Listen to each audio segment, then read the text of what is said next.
Scary Movie 6 brings the franchise full circle by reuniting the Wayans brothers with the series they originally created, and the ending perfectly captures everything fans have always loved about these films. Instead of trying to become a straightforward horror movie, the film fully embraces ridiculous comedy, unexpected twists, and non-stop references to both horror cinema and its own behind-the-scenes history. By the time the credits begin to roll, the movie has revealed multiple Ghostface, broken the fourth wall several times, and even turned real-life Hollywood drama into one of its biggest punchlines. The film begins with an opening sequence that immediately tells audiences what kind of ride they are about to experience. Teyana Taylor is waiting for her date outside a New York bar when she receives a mysterious phone call asking her to meet him in a nearby alley. Horror fans instantly recognize every familiar setup, expecting another helpless victim to be chased by Ghostface. Instead, the movie completely flips expectations. When Ghostface appears, Teyana refuses to panic. She reminds the killer that he is no longer in a typical horror movie town, but in New York, where things work a little differently. After calling for backup, a group of men suddenly appear to surround Ghostface, and she even knocks him unconscious using her Golden Globe award. It is a perfect opening because it immediately establishes that Scary Movie 6 is once again interested in turning classic horror cliches upside down. The story then moves to Woodsville, where another Ghostface attack finally kicks off the central mystery. Tuesday survives an attack inside her home, bringing her older sister Sarah back to town alongside her boyfriend Jack. Their return also reunites audiences with Cindy, who has spent years preparing for the possibility that Ghostface would eventually return. Unlike previous films, Cindy has become something of a survival expert. She has isolated herself and constantly prepares for another attack because she believes Ghostface never truly disappeared. Her fears quickly prove justified as more murders begin taking place around town. The movie also reunites audiences with Brenda, Ray, Greg, and several other familiar faces while introducing a younger generation of characters who appear ready to become the future of the franchise. Throughout the investigation, everyone begins trying to uncover who is hiding behind the Ghostface mask this time. Naturally, the movie spends much of its running time pointing suspicion toward Jack. He repeatedly insists that he is not the killer, often during moments that make him appear even more suspicious. The film deliberately plays with one of the oldest horror movie rules by making the obvious suspect seem almost too obvious. Eventually, the audience discovers that those suspicions are actually correct. Jack really is one of the Ghostface. However, that reveal is only the beginning. The film quickly reveals that Jack has not been working alone. Brad's girlfriend Elle is also wearing a Ghostface costume. Earlier scenes cleverly positioned her as someone who might become another victim because horror movies frequently punish young couples after romantic moments. Instead, Scary Movie 6 completely reverses that expectation by revealing she has been participating in the murders all along. Jack and Elle explain that the murders were carefully planned to lure Cindy back into town.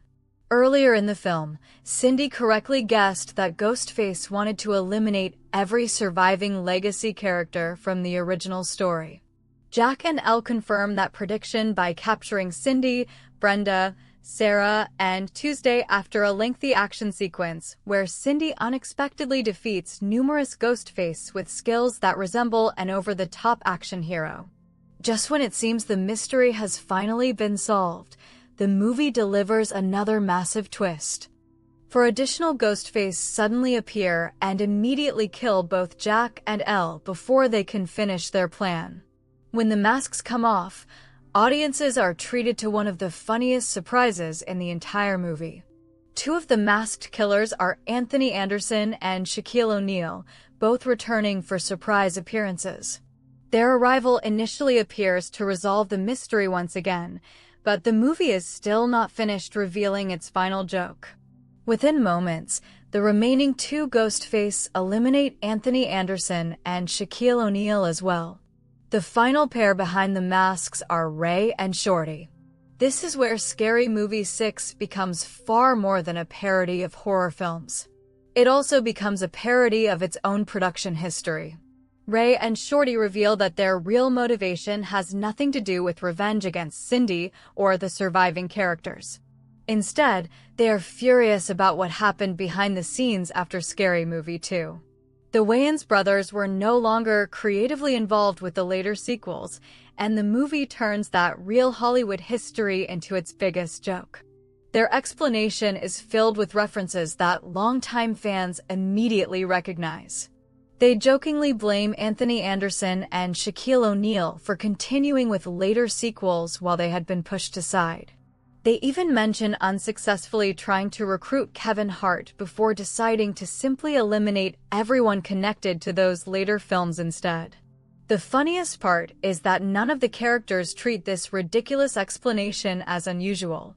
Everyone simply accepts that this is a perfectly reasonable motive inside the completely chaotic world of Scary Movie. Brenda defends herself by saying she needed the money, while Cindy jokes that at least continuing with the franchise allowed her to work alongside Charlie Sheen. These jokes perfectly capture the self-aware humor that originally made the series so popular. Fortunately, Ray and Shorty reveal they never intended to kill Cindy or Brenda.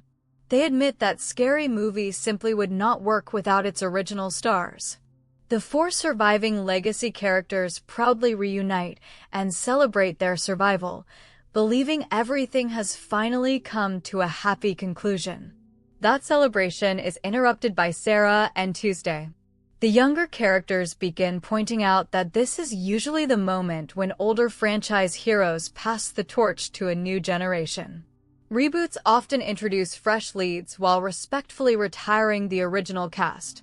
The veterans have absolutely no interest in following that tradition.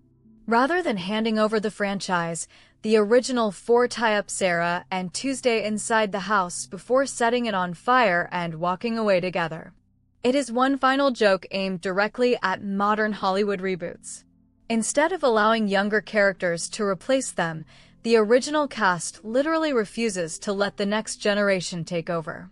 It is outrageous, completely ridiculous, and perfectly fits the tone of the franchise. Although the main story ends there, the movie still has more surprises waiting during the credits. The first mid-credit scene introduces Nosferatu, an outrageous parody inspired by Robert Eggers' Nosferatu. Rather than simply copying the original vampire story, the spoof immediately adds its own absurd twist. Count Brolock attempts to pursue Ellen, only to discover that his existing wives are becoming increasingly annoyed that he keeps bringing home new women instead of paying attention to them. The scene pokes fun at both vampire mythology and the dramatic style of gothic horror, while suggesting that Nosferatu could become the focus of another Scary Movie adventure in the future. The second mid-credit scene continues another running joke involving the Federal Bureau of Investigation. Throughout the film, the investigators completely fail to identify the real Ghostface. Instead, they mistakenly arrest Shorthand after first attacking an innocent man who simply happened to be standing nearby. Even after realizing they had arrested the wrong person, they still decide to take the innocent man into custody, creating another satirical joke about incompetent law enforcement. Later, rookie psychic agent Berger is sent to question Shorthand. The interrogation quickly descends into complete chaos as Shorthand repeatedly slams his own head against the table while the agents stand there watching in confusion. Eventually, Agent Underwood arrives to confirm that Shorthand is not the Ghostface they've been searching for all along. Berger casually reveals she already knew that because of her psychic abilities. Rather than helping the obviously disturbed prisoner, the agents simply decide to walk away and leave him alone as he continues hitting his head against the table. It is a wonderfully bizarre ending that perfectly reflects the franchise's style of humor.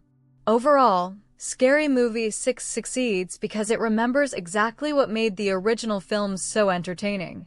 Rather than relying only on horror parodies, it also makes fun of Hollywood, legacy sequels, modern reboots, behind-the-scenes controversies, and even its own complicated production history. The multiple Ghostface reveals keep audiences guessing until the very end, while the final twist involving Ray and Shorty transforms the entire mystery into a hilarious commentary on the franchise itself.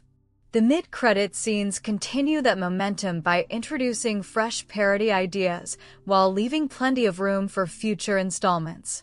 More than anything, the ending sends one very clear message. The Wayans brothers are back. They have reclaimed the franchise they started, and they are reminding everyone that as long as Scary Movie continues, the original gang has no intention of stepping aside.